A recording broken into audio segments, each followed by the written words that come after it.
Hi, everyone. Welcome to another episode of Living in Alignment. I'm here today joined by the lovely Andrea Freeman, and I'm really excited for the conversation that we're going to share with you today. Andrea Freeman started her first business when she was 12 years old, and three businesses and a lot of learning later, she was hosting red carpet celebrities in her event planning business. But she felt unfulfilled. She said to herself, there has to be a better way.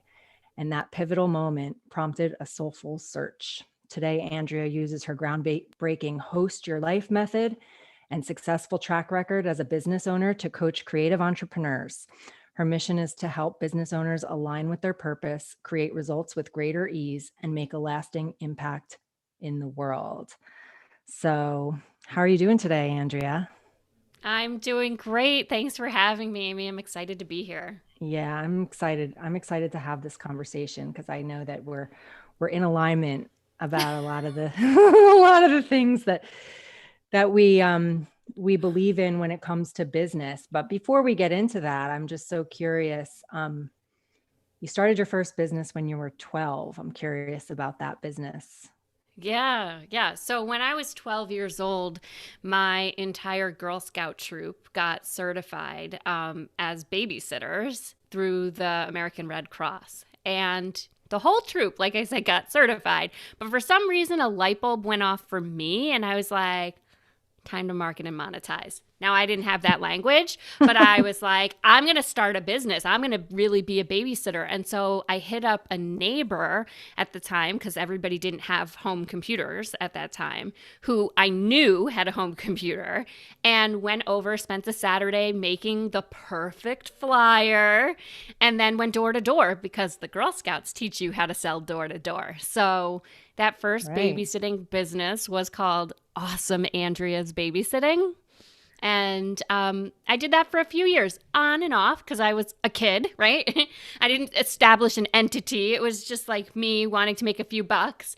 But I did that until I was 15 and then could go get a real job, like in fast food. Nice. So, yeah, And that's what that th- was. so do you feel like um that experience kind of led you to where you are now? Did it play a role in how things kind of evolved for you in your career? Yeah, it did. It was really interesting because I feel like some of what I had going into business, into my first like actual real businesses, because I then went on to own a catering company. That was business number two. Then event planning. That was business number three. Now mindful business coaching.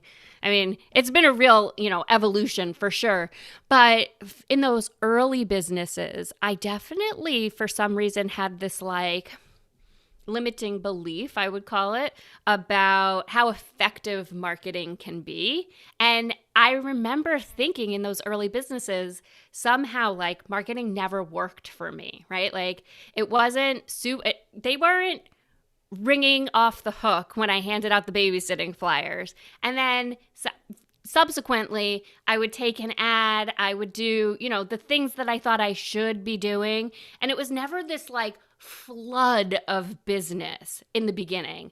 And I think I made a decision about something about marketing, about, getting the word out about your business. And it wasn't until many years and many businesses later that I actually really dug into what that was. And it did go back to that, and it also went back to some other stuff actually from very early childhood. So it's interesting how how much of our business is like affected by our subconscious, I think, which is why I became a hypnotherapist when, that I pair that with my coaching, because there's so many things that are just under the surface that are Mm, affecting why we believe what's possible or what's not possible in yep. any area of life, but especially in business. I feel like we really have a lot of limiting beliefs.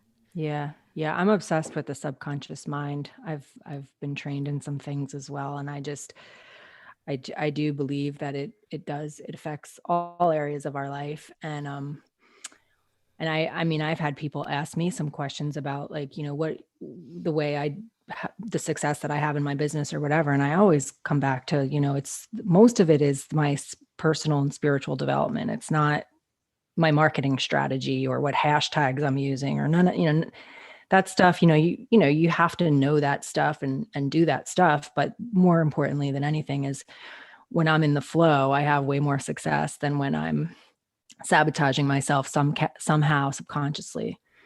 So I know Totally. you, you believe that your the higher your consciousness, the greater the impact that you make in the world. Can you speak a little bit about that?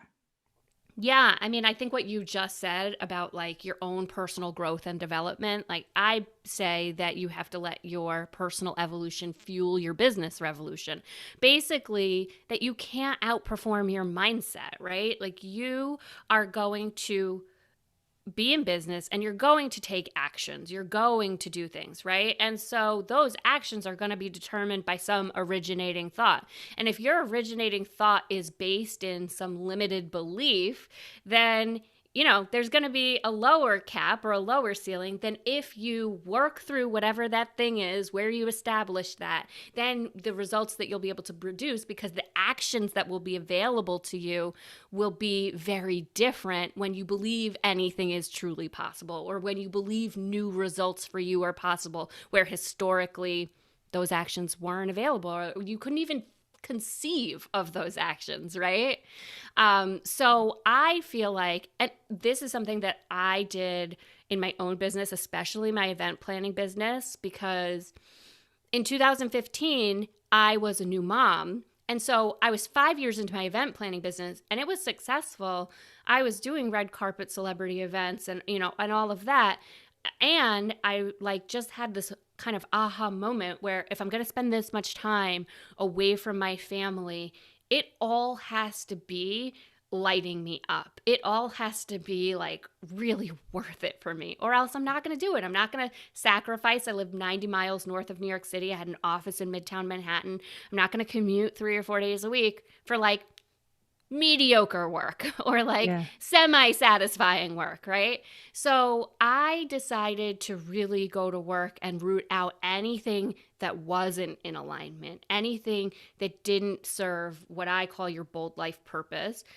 For me, I had gotten a lot of clarity around what that was, and I decided that I was no longer going to be offering services that were just services that were kind of industry standards that I felt like I should because everybody else does. I Mm-hmm. just really, really narrowed it down more than ever.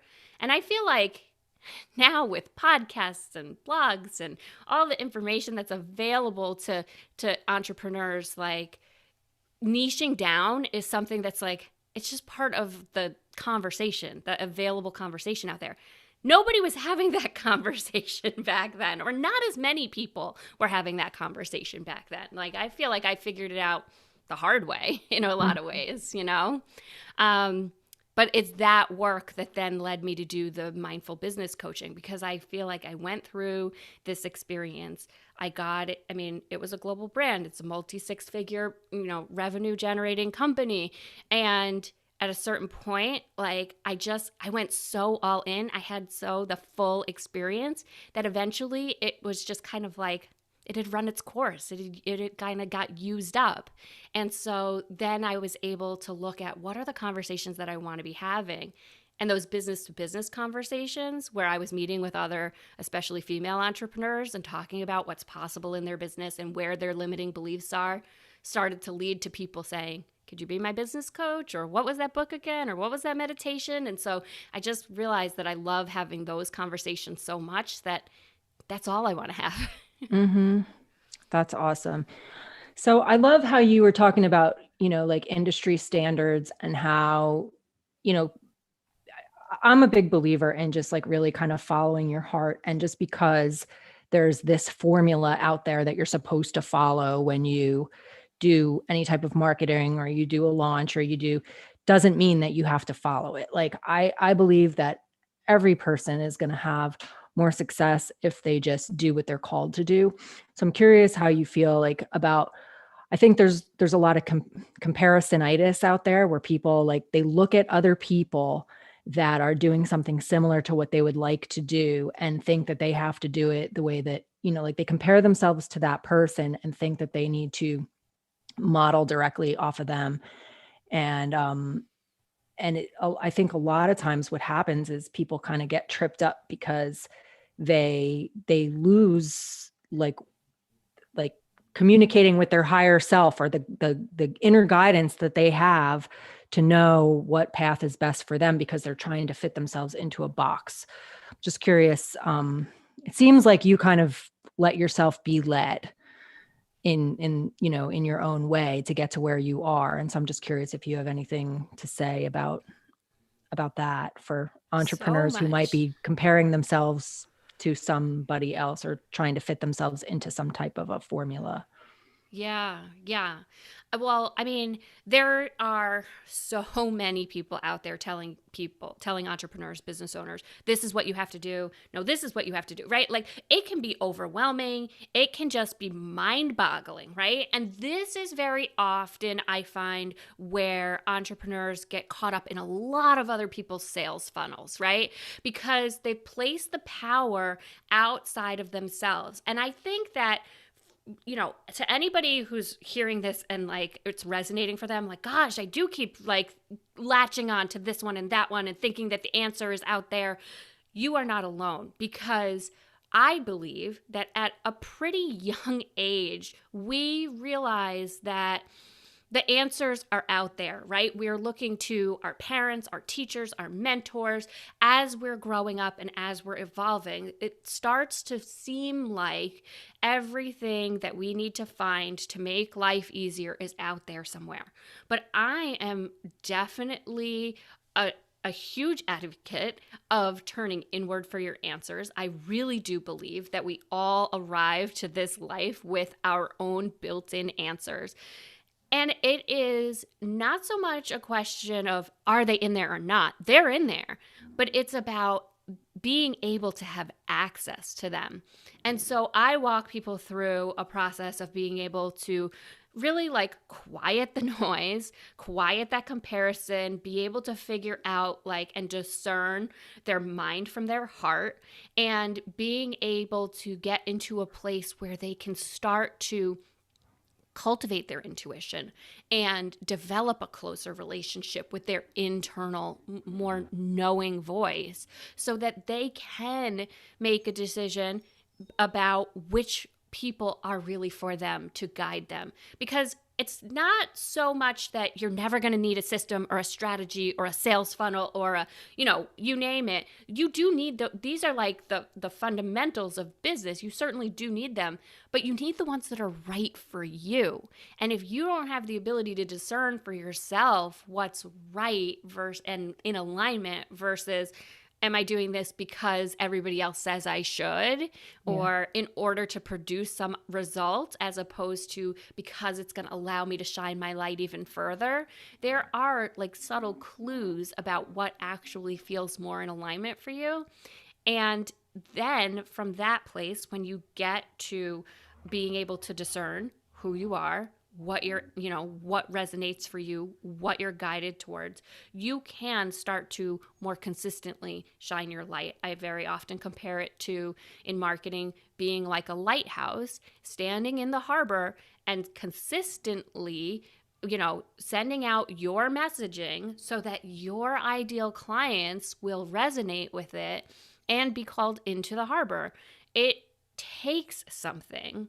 It takes a certain kind of fortitude, I think, to be able to say, I'm doubling down on this because I know that this is who I am, and I know that this is what my ideal clients are going to resonate with. Because if you're trying to sell to everybody, you're literally selling to nobody. Nobody can tell what your secret sauce is, what you're all about, what your brand is, what your brand experience is going to be like that's going to be any different from anyone else if you're trying to be everything to everyone else. So the real power and the real momentum comes when you are so deeply related to yourself that you're able to shine that in a way that your right clients can recognize you. Mm-hmm. Yeah, I fully agree. And I feel like it's not an easy thing to do, to shine your light, I think, for most of us, because we are afraid, like we're afraid of being judged. We're afraid people aren't going to like us, or we're afraid of, maybe, deep down, we're afraid of our own power. So, but when we are like really, just authentic and following the path that we know is our path, instead of trying to fit into some mold, I feel like that's where again, more people, the right people will resonate with us. And I know when I first got started marketing online years ago, and I wanted to do videos, and I was afraid that people would be turned off by who I was, like a fast talking girl from New Jersey with an attitude, and that they wouldn't like me and that I would turn everybody away. And I'm sure a lot of people have been turned away, but the people that started following me, a lot of them 16 years later are still like with me, everything that I do, like, so I feel like when we're truly ourselves and we are willing, bold enough to really put ourselves out there, that's when the right people will find us. Would you agree with that? 100%. I absolutely agree with that because I think that when you are when you're just really grounded in who you are when you lean into it, first of all, your work is far more fulfilling, right? Because our businesses, I truly believe at the most fundamental level, should serve us first, right? Mm, That whole thing, there's so much talk about you can't pour from an empty cup, like fill your own cup first. And it's like, in the last year, it's been almost like become cliche, but there is something to say for making sure that you are being like emotionally, spiritually, on all levels fulfilled and nourished by the work that you're doing. And it's hard to feel that way when you are doing the work that you're doing because it's in order to get more clients. Like that runs out of steam so fast. mm-hmm. But I'm called to do this work. It's really an outlet for me to express and share my natural gifts with the world. That that has a lot more staying power. Mm-hmm. So, yeah, I think that that's really what gives it all momentum, and I think that that's what allows you to keep doing the hard work because, I mean, it's not for the faint of heart. Opening a business, running a business, being at the helm, being the strategic visionary in a business, and like being able to project into the future and think about creating beyond just the today, but the future of the business, that takes a certain kind of thinking. It's easier to go out and get a job, right? But Absolutely. that's not why we do it. We do it because of what's available. And what's available is the satisfaction, fulfillment, joy of doing the thing that we love and of being able to grow and expand and develop and evolve because when you are at the helm, you have to continually grow into new versions of yourself to be able to meet the moment, to be able to be responsive to what's going on in the market. And, the ways that you're talking to your soulmates, what I call your soulmate client, it can change a little bit over time, but it's about being in a dialogue with and being responsive to the market, right?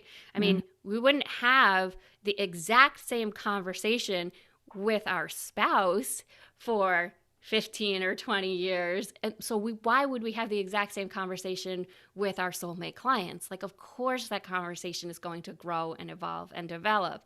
But when you're being propelled and called by the thing that you're here to fulfill, then that's a different conversation versus I should probably create a lead magnet because I need some prospects.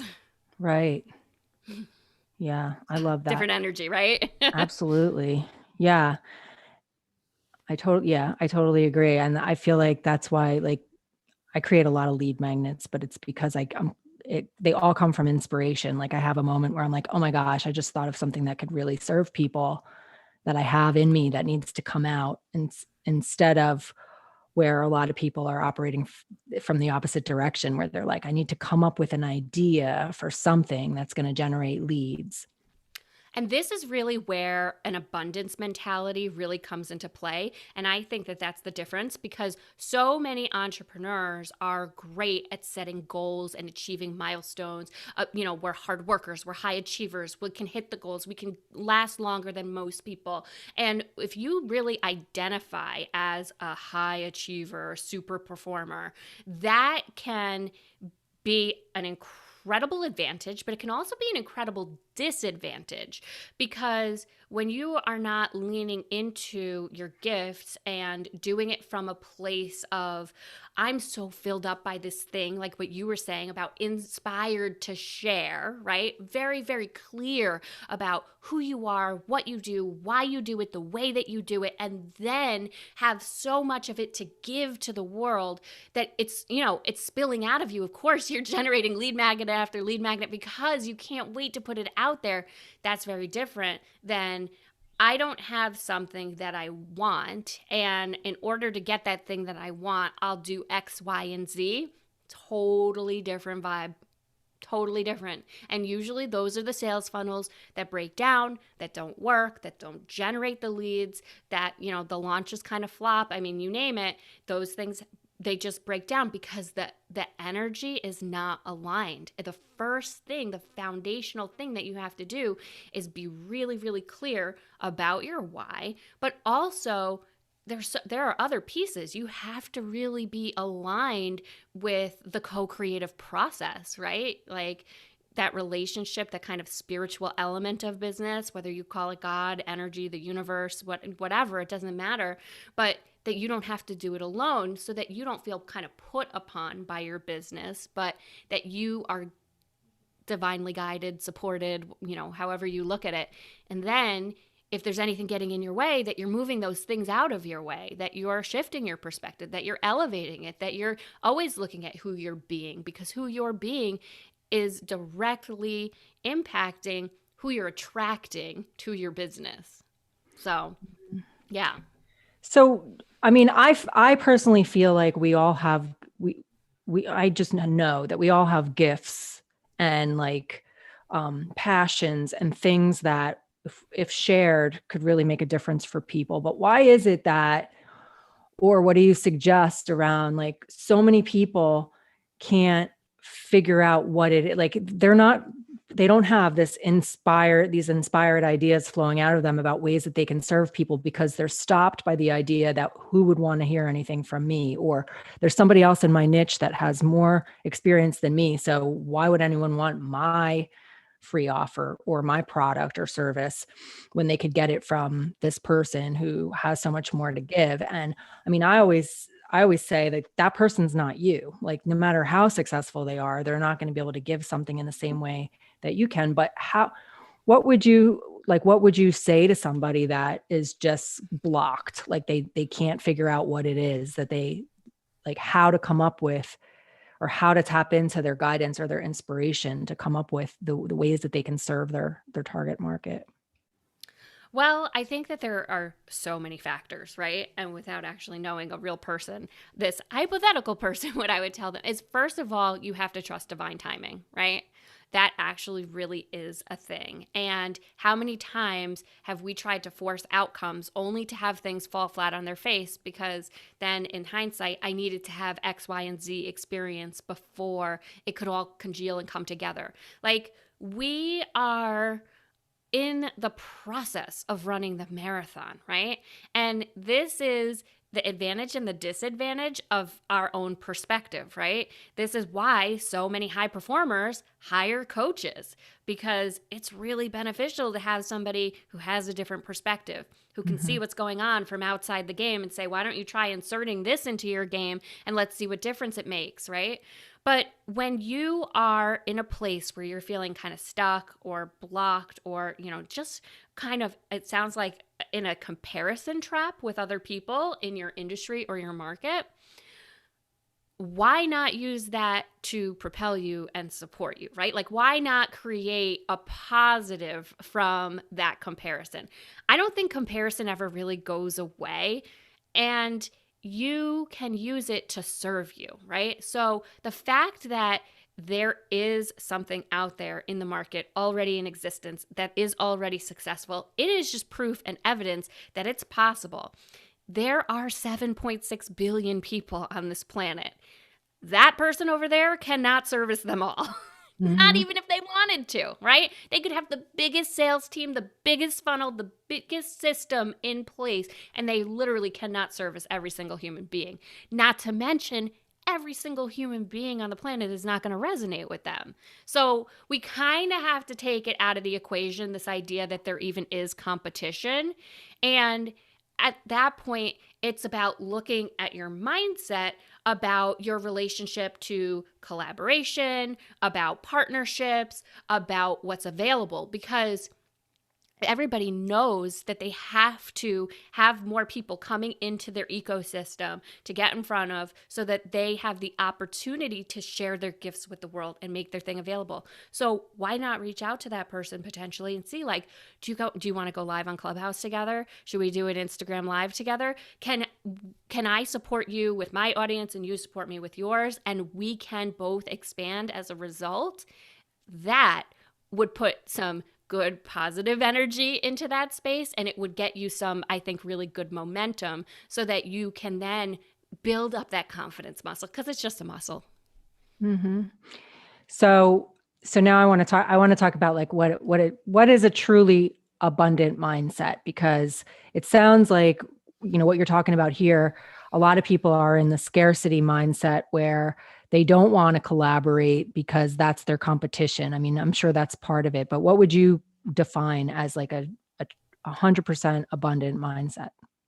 Well, you have an abundant mindset, obviously, because there are so many people who are in this coaching space doing similar things to us, who they don't want me to be on their podcast, because it's like, oh, we serve the same audience, right? So there is a way of looking at the world where you can, the glass is half empty or it's half full, right? Where you can look and you can see and focus on what's not working, what's not available, what's not there. Or you can focus on the positive, right? Like I always say that we can like, what if, and we're really programmed to what if in a negative direction. That is like biologically our like reptilian brain is always looking for holes. It is always looking for problems. And we have to just accept that that's kind of how we're wired, but recognize the ability to intervene, right? So when I find myself kind of starting to spiral into that negative pattern, what can I do? What can I put in place to be able to elevate my thinking, to get myself out of and going in a what if in the positive direction? And when it comes to abundance, it's really not so much about receiving the things, the tangible things that we want, but it's about all of it being available to us, not because I want to get something, but because I want to feel a particular way. There's an experience that I want to call in, right? And so a lot of people think that they can just like change their thinking, right? Like if I had the idea that I just want to generate more money in my business, focusing on the more, that puts a lot of attention on, most people think, the thing that I want to generate. But what it really is focusing on is the lack. Yeah, what's missing in my business. So when we're spending all of our attention on what's missing, we keep generating more of what's missing, right? They say where your attention goes, that's where energy flows. So people who are really, truly abundant focus on what they already receive, what they already have.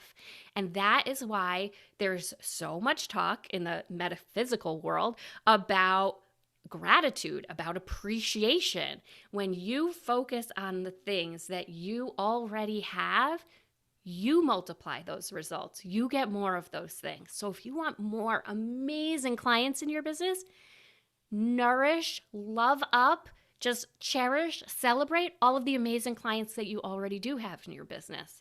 Even if it's one, just pour all of that energy and attention into, don't be weird about it, but really energetically focus on how much you do have. And the thing is, receiving can be also very illogical. Now, I think that a lot of people, and again, this goes back to, I think, how we integrate information and are taught to learn in school, that there is a linear path. First, I have to do this, then I have to do this, then I have to. But receiving, it exists in like the quantum space. It exists in a space that is not logical, that is not linear. And so if you want to open up to receiving more of anything, become a good receiver in any area of life. So, for example, I want to receive more clients in my business. But where am I not allowing myself to receive in my life right now? I shy away from compliments. I don't ask for help or support. I basically resist and put up roadblocks to having more flow into my life. I save the good wine for a special day. I don't wear the fancy shoes unless I'm going to any, special place. Like I don't just wear them on a regular day. So you can start receiving and cultivating joy in the moment, right? Light a beautiful candle. There are so many things that we can do to kind of soften ourselves and open ourselves up to receiving just more goodness. And when we start to be more open to receiving more goodness, then it starts to come from, all kinds of pathways start to open up. Yeah, I love this. I know to a lot of people it probably sounds kind of woo woo, but I notice in like for myself that the more I like allow myself to really get into the woo woo stuff, the more like miraculous stuff just starts to randomly happen in my life. There is no real rhyme or reason to it. You can't really explain it. It just is how it works. Yeah. And Yeah. I so I joke that I balance the to do with the woo woo because, yeah. yes, there's still like system strategy, tactics, all of those Yep. things. But there is a place that is like, it's less of a tangible, you Yeah, know? absolutely. So what about thought leadership? Is everybody a thought leader? Like along the lines of this conversation, I feel like a lot of people just want to be like somebody else. So they're not Mm-hmm. necessarily, they don't consider themselves a thought leader. So how does that work? Is everybody a thought leader? Should everybody consider themselves a thought leader? Is that a helpful thing to do to kind of get out of your own way and stop comparing yourself to others? Or what are your thoughts on that? Yeah, so many things. So I think that everybody can be a thought leader. It does definitely take a certain amount of diligence to be able to do the work to cultivate what your special twist on something will be. I think when we're inspired by other thought leaders, like other business leaders, other people in our industry, other people in our space, it's usually because there's something that they're saying that really resonates. And so if you're inspired by a thought leader, I think the most important thing to know is then that means you have that inside you. Right? I truly do believe that we all come here with a gift, with like a unique purpose and something to share with the world. And it's an unfolding in our life that we go through where we have glimpses. I was a public school teacher. I worked for a leadership development company. I had a catering company, event planning, like all of that, looked kind of like, oh gosh, you're not, when are you going to settle on something, right? But now it's all fused together in a particular way that then I was able to create the Host Your Life method and the Host Your Life Accelerator and my year-long business incubator, where I really teach people how to cultivate these things for themselves. That didn't happen overnight. So I think the first and most important thing to know is that it's an unfolding, and if you're inspired to go in that direction, if you want to be known in your industry, if you want to create a legacy and a thing that you are the recognized thought leader on that particular area of your industry, it's completely possible. And what it looks like to get started is to drill down really, really deep into why you do what you do that's different from the way everybody else does it. Get really, really clear about what's unique about your offer or your program or your method. It can be anything, right?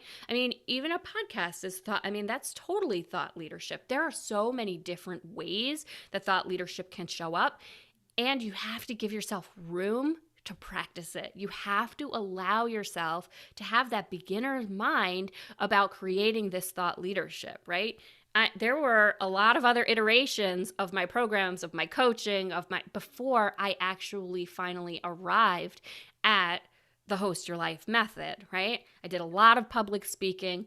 I had some public appearances where like there were 5 people in the audience. And, you have to start at the beginning. You have to allow yourself to just be exactly where you are and to know that it won't always look this way. I mean, the people who are selling out stadiums and filling ballrooms and doing, big, huge, 1,000-person or more Zooms, they didn't start out that way. So I think it's important because right now we live in a time where I feel like everyone wants the shortcut. Everyone wants the magic pill. Everyone wants the beeline to the finish line. But the truth is that would rob you of the experience of developing it.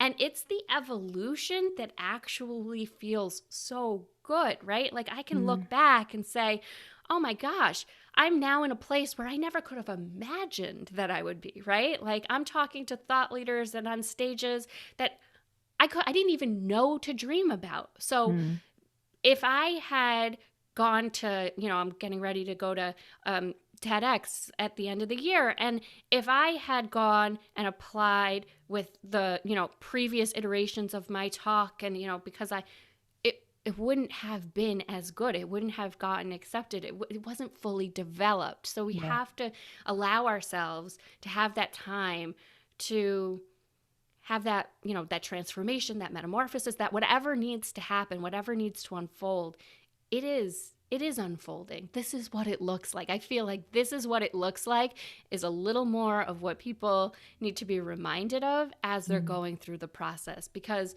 there's so much that happens that ultimately leads to people being on those big stages, to people having their messaging really nailed down and dialed in, and allow yourself to do that work. You can't skip that step. Yeah. So tell me more about the H.O.S.T Your Life method. Is H.O.S.T, I'm assuming that's an acronym. Yes, it is. Like basically, it kind of plays around with, because I was an event planner for so many years, about the idea that you could be a guest in your life or you could be a host of your life. And when you're a guest, like you don't get to have a say, right? The host picks everything. So you don't get to have a say in the music or the food or who's invited to the party. You just take what's offered. And sometimes it's great and sometimes it's disappointing, right? But when you're the host of the party, you get to create something then that's uniquely yours. That's really an expression of you, your values, what you're all about, and you get a say in everything. So I recognized for myself, like I said, back in 2015, when I had that major shift in my business, that I was being more of a guest in my business, right? I was like seeing what everybody else is offering. I was doing a lot of looking out there instead of inside. So that when you cultivate the ability to be the host in your business or in your life, that you do a few things. So the H stands for honor your why. The O stands for own who you truly are. The S stands for shift your perspective. And the T stands for take inspired action. So the way that this plays out is that if you're currently feeling a little bit more like a guest in your business than you'd like to, that the first work to do is to get really clear about your bold life purpose, your container that's bigger than just your business that you are here to fulfill, and make sure that your business is in alignment with that. That then you are not selling yourself short, that you are not giving into negative self-talk, imposter syndrome, self-doubt, you name it, right? And that you are truly owning who you are, like how infinitely capable you are of producing the things that you want. And if there's any resistance to that, that you do the work to shift it and get it out of the way. And ultimately, you end up in a place that is very, very grounded in who you are, what you have to offer, why you serve the way that you do, and overflowing with so much to share that you are then creating from this like kind of effervescent place of so much to give, wanting to be of service. This is the business owner who is more concerned with making an impact and making a difference in the world as opposed to, transforming their own bottom line. Right. What's in it for me? Yeah. So if a business owner wants to make a lasting and meaningful impact on the world, what would you tell them? Where would you tell them to start, or what should they be focusing on? definitely who you're being, right? Because that is going to impact all of the things that you are thinking about as far as what's possible and what's not possible, and ultimately the actions that you're taking. So when you are in a place of like wanting to make a bigger difference, wanting to make, create a legacy, something that's going to live beyond you, then you really need to be focused on, um, you know, living into the the fullest, most high expression of yourself possible. It becomes unacceptable to settle for any kind of limiting belief or self-doubt, right? So I feel like when we go to work on who we are, that always impacts the results that we're producing 100%. That's awesome. What's your TEDx talk going to be about? Oh, it's about some of this. I mean, it's still in development, but it's about being of service. It's about creating the life that you want from a place of ease, ownership, and inspiration. Wow. Well, congratulations. That's so cool that you're doing that. Thanks. I'm Yeah. excited. I was just going to say, are you excited? Yeah, I'm a default kind of mode is excited for me. So, Yeah. but Well, I've that's a wanted it. I've wanted it for a while because, because I think that there are so many people who are here to do something big mhm. and not sure how to get started with that. And not just for business owners. This really is truly a talk that is for just people, humanity. Yeah, that's awesome. Um, so as far as, your work and this conversation and being in alignment, speaking to entrepreneurs and specifically, what haven't I asked you that you can think of that you might be able to provide for, for my audience that might make a difference for them, especially for people, because my audience isn't necessarily coaches, but entrepreneurs, and some of them are just getting started and might not even have a client or a customer or anything yet. So what kind of advice can you provide for them? I know you had talked about being in receiving mode, and like even if you only have one client, really focusing on gratitude for that one client. But what if somebody's just getting started and they don't even have anything yet? Yeah, yeah. Well, I mean, if you're listening to this podcast and you're just getting started, what a gift. I wish I had a, podcast like this. It's actually why I started my podcast, The Upleveled Entrepreneur. And so I just did an episode that I think is really applicable to the situation that you're talking about, just getting started. And it's about alignment and manifestation. And what I covered in that episode is really about what it takes to manifest. And so when you're a new business owner, you can be almost desperately in manifest mode, right? Which Mm. that has a certain energy, right? Like when I always kind of think about it like when we were dating back in the day. If you went out on a date with somebody who was desperate to be in a relationship, like it's almost like a repellent, right? So we want to get out of that energy, right? Because we don't want to come to the potential meeting or, call with a potential client in a way that the client feels like, oh, this person, like they just are so desperate for the business. Like there's something, why? So we Mhm. want to shift ourselves into alignment with what we want to be, who we want to be in our business, right? And so there's a whole thing about like thinking about what the brand experience is that you want for your clients. And I think that that's really important work to do at the beginning when we are setting out as business owners, to really think about what people are going to experience when they interact with us on social media, when they get our email newsletter, when they hear from us on the phone, when they hear from our sales team, whatever that looks like, wherever you are in the process. But at every level of interaction, to have done the thinking about what's that experience going to ultimately be like is really important work. But when you want to manifest more clients in your business, that or more of anything really in your life, you want to at first get clarity about the thing that you want to manifest, right?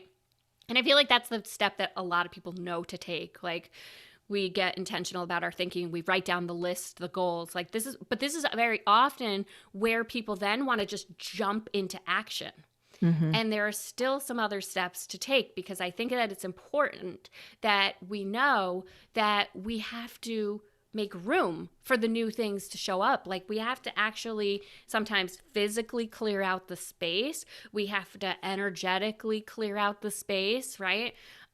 So there are, if I wanted to redesign my living room, let's say, I wouldn't just all of a sudden bring in the new couch and the new paintings and the new carpets and put it in there with all of the old stuff, right? Right. That Yeah. would look horrible. I would clear out my space first. I would get rid of the old stuff that I don't plan on keeping.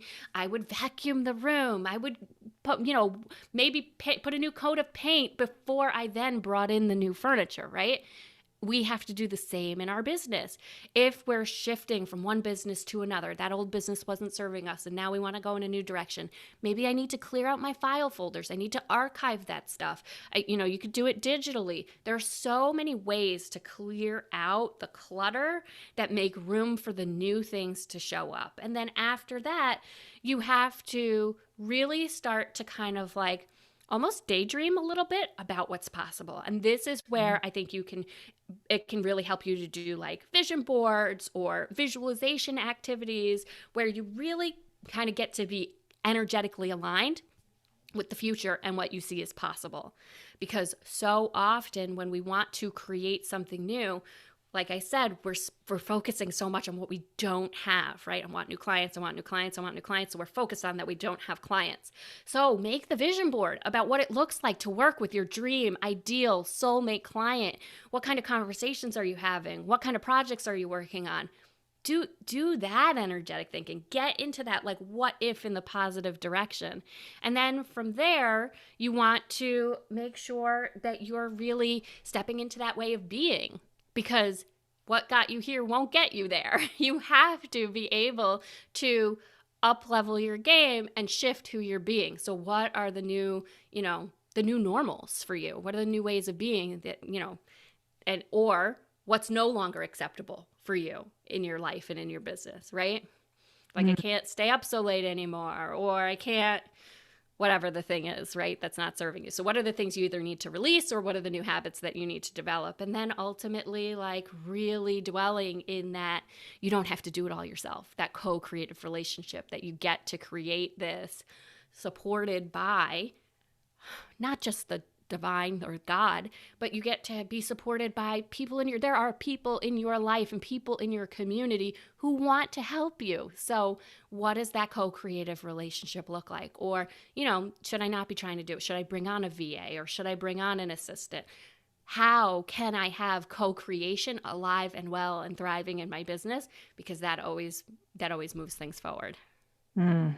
I love it. I love what you said about clearing out the living room, um, because I know the universe abhors a vacuum, right? And I think, and like you were saying, like a lot of times we're focusing on what we don't have, but I think a lot of times also we're focusing on what didn't work before in our last business or in our last attempt at our business. And so if that stuff is still in the living room, it's in our way. And when we get it out, now we have a vacuum, and the universe can bring in the new, like you said, the new habits and the new way of thinking and the new ideas and the fresh start. Um, Mhm. I mean, it's the same thing with relationships, right? Like we a lot of times end up in these patterns in relationships where we end up with the same types of problems in every relationship, because we keep that stuff around and it just follows us wherever we go. And so anyway, I love that living room analogy. That's super, super helpful, I feel like. Um, well, I want you to let everybody know where they can learn more about you, and where you hang out on social media and all the good stuff, your podcast and all that stuff. Yeah, so my podcast, if anybody wants to subscribe to that, that is the Upleveled Entrepreneur. And then I have a free Facebook group where I spend a lot of time sharing, free trainings and all kinds of guidance and tips to keep entrepreneurs expired. to keep entrepreneurs inspired. And that is the Uplevel Collective. So it's Love it. definitely all about taking things from wherever you are right now to the next level of what you see is possible for you. And quite honestly, beyond. Because, I mean, the Host Your Life Accelerator program that I mentioned before, in that program, I teach people how to fill their service based business, their client roster in the first 30 to 60 days. So, what are you going to do with the rest of the year if you fill your program in 30 or 60 days? You know, like there's so many things that we can go to work on once you don't have the desperation mindset anymore, right? Get that out of the way. And then we can start what we were talking about earlier, building that legacy, creating that thing you want to be known for. That's where the thought leadership starts to come in. And that's where it gets really exciting. So, but if you want information about any and all of that, definitely the Up Leveled Entrepreneur, the podcast. I talk about all of it over there. Awesome. What about your website? Yeah, so that's just AndreaFreemanConsulting.com. Okay, awesome. Well, is there anything else you want to leave people with today? Oh my goodness, I think we shared so many things. No, but I think that what we were talking about right at the end is just like that tendency to look at what we don't have and what isn't working. And so I would just encourage people, if you're feeling stuck, if you're feeling like, you're just getting started and you don't know what you're doing, just look around and notice what is working in your life, right? Because that is where the gold is. And when you can dwell in that space of expressing that appreciation about what you have going for you, the effects will start to multiply. I love it. Thank you so much for being here today. And it's been an awesome conversation, and I'm sure it's going to help a lot of people. And if you're listening to this, be sure and go find Andrea, subscribe to her podcast, and check out her work and her host. What is it called? The Host Acceleration Program. The Host Your Life Accelerator program. Host Your Life Accelerator. That sounds amazing. So thank you again so much, Andrea, for being here today. Absolutely. It's been a pleasure. Thanks for having me, Amy. Bye, everybody.